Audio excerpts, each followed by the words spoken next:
Hello and welcome to this video. What I would like to do just now is read to you the fourth section, which is called Watching and Waiting, of a story which I wrote over Christmas, which is called The Moment of Truth. My name is Claire Miller. I am a professional writer. I am the story creator and I have published 4 children's books.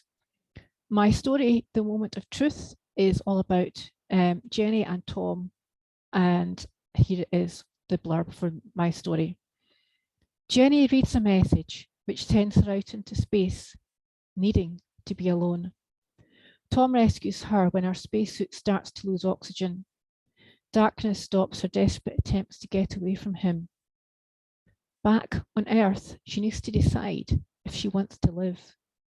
Can she ever trust Tom or herself ever again? What will she decide in her moment of truth? I hope you enjoy listening to this. Watching and waiting. Tom stood in the doctor's monitoring room of the medical centre in the Space Centre, watching the screen of Jenny's room.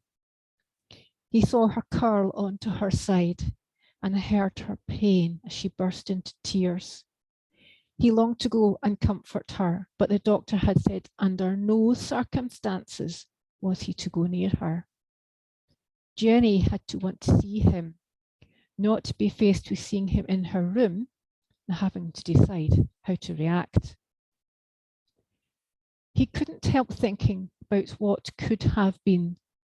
Had the director spoken to Jenny before the mission had left Earth, he would now be travelling into the galaxy on the onward mission, with Jenny at his side, as his wife. In his dreams, he'd imagined standing by the window in the viewing gallery of the exploration vessel, gazing at a smiling, happy Jenny as the stars and planets slipped past. Instead, he was here, watching her crying. He wiped away the tears running down his face, longing to be with her, just holding her and letting her know he loved her. She deserved that after everything she'd been through. What was she thinking? Would he ever find out? The director had apologised to him for forgetting to tell Jenny about Carol and David and told him to take his time to decide on what he wanted to do in the future. There was no rush. Even Carol and David had come to see him and offered him their support. Tom just wanted to forget any of this had happened. He needed a fresh start away from his pain. Another mission heading into the unknown parts of the galaxy had just been announced. Did he want to go? It would mean being away from Earth for many years. Could he do that, knowing Jenny would be on Earth? He wouldn't be around to remind her of the pain he'd caused her. But if there was a chance of her ever wanting to talk to him and have a future with him, he would never know. His hand felt his pocket where the little black box was with a note for Jenny. He'd let her decide. Whatever her decision, he'd agreed to it, even if it meant going into space for years, never knowing if he could have had a life with Jenny. Her happiness was more important than his.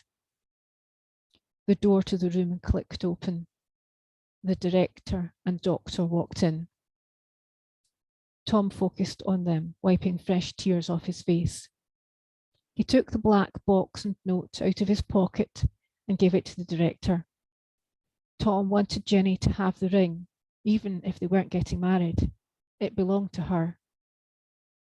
He decided to give the box and note to the director, as he didn't know if Jenny would want to see him. Please, will you give these to Jenny? Whatever her decision is, I will abide by it.